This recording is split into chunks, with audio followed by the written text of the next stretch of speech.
In this module, you will be learning about developing curriculum in the early childhood classroom. We'll begin by defining curriculum.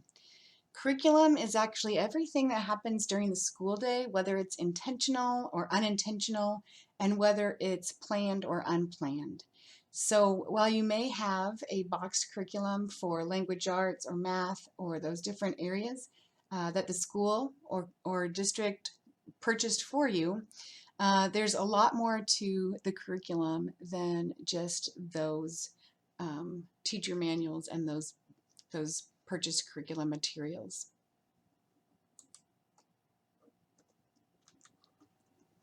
Play experiences should be a large part of the day for preschool and really all early childhood classrooms. Children should have plenty of time to engage in those activities that are self-chosen and self-directed. I say self-chosen and self-directed because as adults we should be playing also for our well-being in all areas, physical, cognitive, language, social emotional, our mental health, all of those areas are so important. And play is very beneficial to children in all of those areas and adults as well. So play experiences should be carefully planned and center materials should be rotated regularly.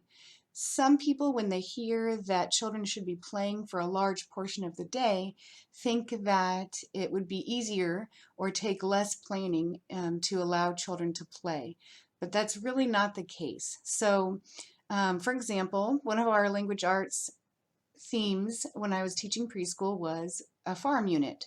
So we were teaching about the farm, and to go along with the stories and lessons from that week's curriculum, I would also add different materials into the centers to go along with our theme. So I could add farm animals and tractors in the block area.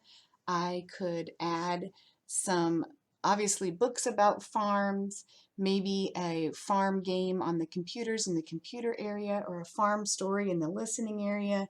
So I can really not only match those activities and materials to the theme, but also to children's specific interests.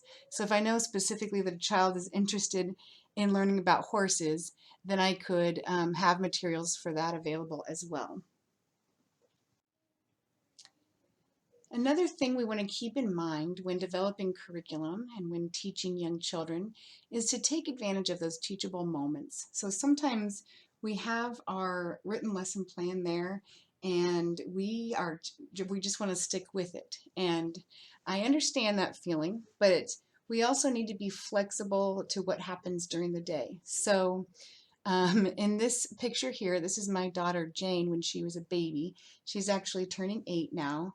But I was getting ready to go to a conference and present about play, and I packed this box of tissue paper squares that I was going to use for an activity during my presentation.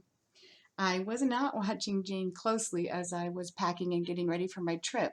So she wandered into our bedroom where my open luggage was sitting with the box of tissue paper squares and proceeded to pick up the box, bring it out into the kitchen, and dump it on the floor.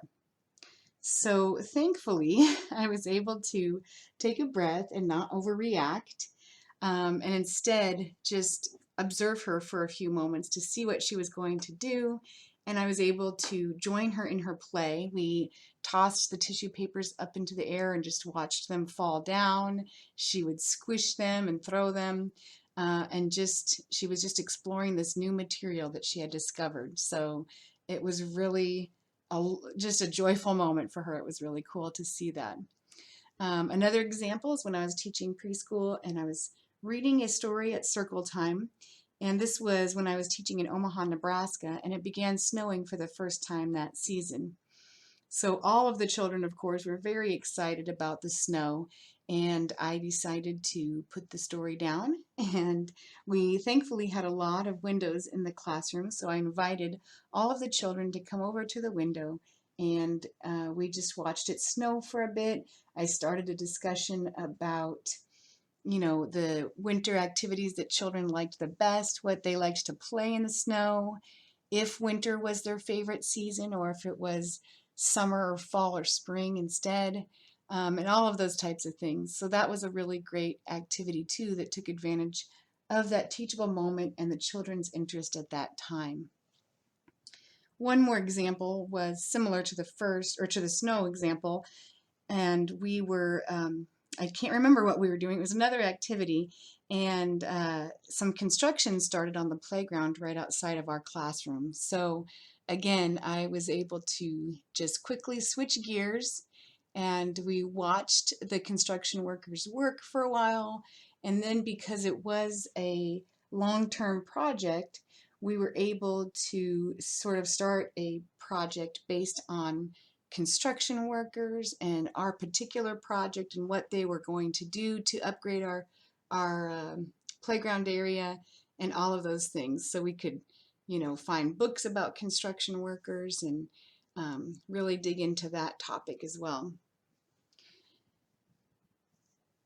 Another point I wanted to make here on this slide is that conflict resolution is one of those teachable moments. So well, it is a goal, or it should be a goal, in early childhood classrooms, and it can be taught explicitly. At circle time, you can read books about getting along and sharing and all of those kinds of things.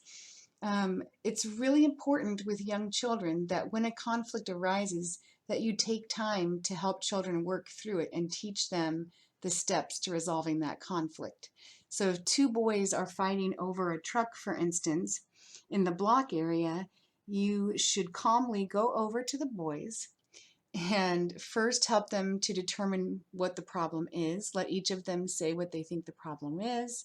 Help them brainstorm solutions, decide on a solution, help them follow through with it, all of those steps. And, it could be, if this is really a focus of your program, it could be that at the beginning of the year, you're much more involved in the conflict resolution, and then as the year progresses, hopefully children get more independent at going through those steps. You can have a certain area of the classroom where they can go and there's visuals to help them walk through those steps, and maybe other materials as well. So I just wanted to point that out, that is really should be an important focus in early childhood education. And again, you can just incorporate children's interests in those different center areas, whatever their interests may be. If it's a certain animal or type of transportation, you can have books about them and other sorts of materials, puzzles, and so on. So Module 1, we talked about observation and documentation already, but it's an important part of the cycle of developing curriculum. So every time that you are implementing your plans, you are also going to start observing and documenting children's progress for the future planning. So as you watch children engaged in different activities in the classroom, you want to be sure to document only the facts, what you see and hear. You want to be really objective, and you want to refrain from making assumptions or judgments. Examples of this are, you don't want to say, she is really good at math, because what one person thinks is good for a preschooler as far as counting and number recognition goes, it might be different for someone else. So instead, you want to say specifically what the child did. She counted to 15, all by herself with no help. So you want to be specific. You want to take detailed notes, write down events in the order they occurred. And you also want to note any other pertinent information. So you always want to note the date and time, who's present. If it occurs outside, you'll want to note, what the weather's doing, all of those things that could affect how the child is behaving that day.